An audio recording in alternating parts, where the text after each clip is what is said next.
नमस्कार, आप देख रहे हैं जी प्राइम भारत। मैं आपके साथ अक्षिता मौर्य। आइए रुक करते हैं खबर की ओर। बजट पर सीएम योगी का संबोधन। प्रदेश का राजकोषीय घाटा सकल राज्य घरेलू उत्पाद का 2.97% है, जो भारतीय रिजर्व बैंक द्वारा FRBM एक्ट में निर्धारित 3.5% की सीमा से कम है। नीति आयोग द्वारा राज्यों की राजकोषीय स्थिति के संबंध में प्रकाशित रिपोर्ट में उत्तर प्रदेश को फ्रंट रनर राज्य की श्रेणी में रखा गया है। इस रिपोर्ट के अनुसार वर्ष 2018 से 19 वर्ष 2022 से 23 की अवधि में प्रदेश के समेकित फिस्कल हेल्थ इंडेक्स में 8.9 अंकों का इजाफा हुआ है। व्यय की गुणवत्ता में व्यापक सुधार हुआ है। वर्ष 2018 से 13 की अवधि में पूंजीगत व्यय कुल व्यय के 14.8% से 19.3% के मध्य रहा। इस अवधि में यह अनुपात देश के प्रमुख राज्यों के औसत अनुपात से अधिक रहा। विगत 8 वर्षों में बेरोजगारी की दर को नियंत्रित करने में सफलता मिली है। प्रदेश में रोजगार की संभावनाएं बढ़ी हैं, नए रोजगार सृजित हुए हैं। लगातार प्रयासों के फलस्वरूप पिछले 8 वर्षों में प्रदेश को लगभग 45 लाख करोड़ के निवेश प्रस्ताव मिले हैं, जिसमें से 15 लाख करोड़ के निवेश प्रस्ताव जमीन पर उतरे जा चुके हैं और 60 लाख नौकरियों के अवसर सृजित हुए हैं। लखनऊ से विकास कुमार आनंद की रिपोर्ट। हम लोगों ने इस दिशा में आगे बढ़ाया है। मुझे बताते हुए प्रसन्नता है कि इस बजट में होमगार्ड, पीआरडी जवान, ग्राम चौकीदार, शिक्षा मित्र, बेसिक शिक्षा विभाग के अनुदेशक, आशा वर्कर, आंगनबाड़ी, एएनएम और संविदा से जुड़े हुए उन सभी कार्मिकों को जितने भी स्वच्छता के कार्यक्रम के साथ जुड़े हुए कार्मिक हैं, इन सभी कार्मिकों को हम लोगों ने अनिवार्य रूप से 5 लाख रुपए के आयुष्मान भारत का कवर हर वर्ष देने की बड़ी योजना को भी आज के इस बजट में उसका प्रावधान किया है। और इसमें 5 लाख रुपए तक की उनको निःशुल्क स्वास्थ्य की सुविधा उत्तर प्रदेश में मुख्यमंत्री जन आरोग्य योजना के माध्यम से देने की घोषणा इसमें की गई है।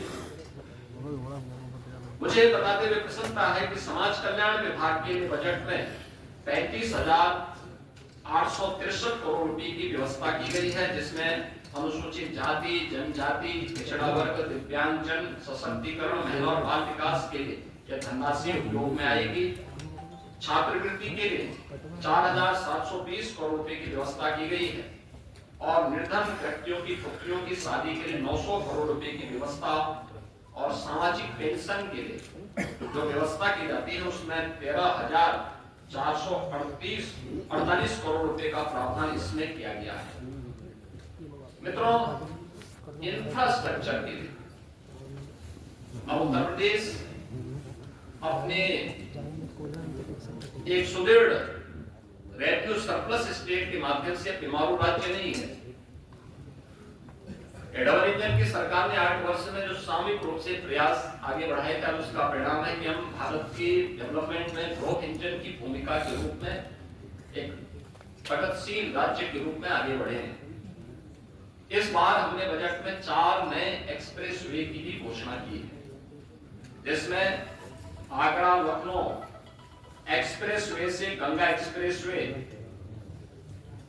से आगरा लखनऊ एक्सप्रेसवे तक, यानी वाया हरदोई फरुखाबाद तक, इसको हम लोगों ने एक तो इसके लिए बजट का प्रावधान किया है। दूसरा, गंगा एक्सप्रेसवे को प्रयागराज से मिर्जापुर, वाराणसी, चंदौली और पूर्वांचल एक्सप्रेसवे के साथ जोड़ते हुए फिर पूर्वांचल एक्सप्रेसवे को इसी मार्ग से ले जाते हुए का नाम पर पहुंचाने के कार्यक्रम रहे हों। चीनी मिलों के पुनरुद्धार एक कार्यक्रम और वर्षों से लंबित गन्ना मूल्य के भुगतान को एक समयबद्ध तरीके से आगे बढ़ाने का कार्यक्रम रहा हो।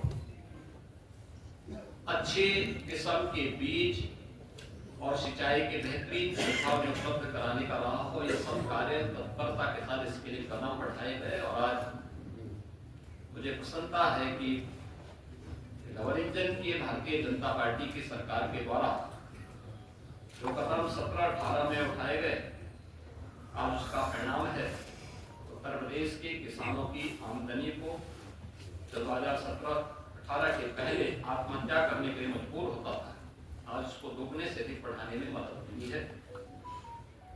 वर्ष 18-19 का जो बजट था, वह बजट हम लोगों ने उत्तर प्रदेश के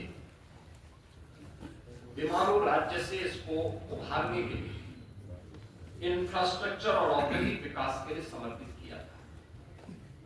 आपने देखा होगा एक्सप्रेस वे में जो उत्तर प्रदेश की भागीदारी बहुत कम थी, आज गंगा एक्सप्रेस वे के पूर्ण होने के साथ ही उत्तर प्रदेश की भागीदारी देश के अंदर इंफ्रास्ट्रक्चर एक्सप्रेस वे में 55% से हो जाएगा। औद्योगिक विकास की दृष्टि से उत्तर प्रदेश का पहला इन्वेस्टर समिट भी हम लोगों ने 2018 में यहाँ पर संपन्न किया था और उस दृष्टि से 2018-19 का बजट हम लोगों ने प्रदेश की जनता को समर्पित किया था। वर्ष 19-20 का बजट प्रदेश में महिला सशक्तिकरण को समर्पित था, जिसमें हम लोगों ने प्रदेश की मातृशक्ति के उन्नयन के लिए अनेक योजनाएं चलाई थी, जिनमें सामूहिक विवाह, मुख्यमंत्री सामूहिक विवाह की योजना हो, मुख्यमंत्री कन्या सुमंगला की योजना हो, या उत्तर प्रदेश में मिशन शक्ति के कार्यक्रम के माध्यम से महिला सुरक्षा, महिला सम्मान और महिला स्वाभिमान, स्वावलंबन, इन कार्यक्रमों को प्राथमिकता के आधार पर आगे बढ़ाने के साथ ही उत्तर प्रदेश के पुलिस बल में महिलाओं की भर्ती को 20% अनिवार्य करने के कार्यक्रम को प्राथमिकता देते हुए आगे बढ़ाने का कार्यक्रम के महिला सशक्तिकरण के लिए उठाए गए कदमों का परिणाम था। वर्ष 2020-21 का बजट हम लोगों ने उत्तर प्रदेश के युवाओं को और उनके लिए अधिक से अधिक एम्प्लॉयमेंट बढ़ाने के लिए समर्पित किया था और इसमें 2 करोड़ युवाओं को टैबलेट और स्मार्टफोन के माध्यम। इस खबर में बस इतना ही। बने रहिए जी प्राइम भारत के साथ।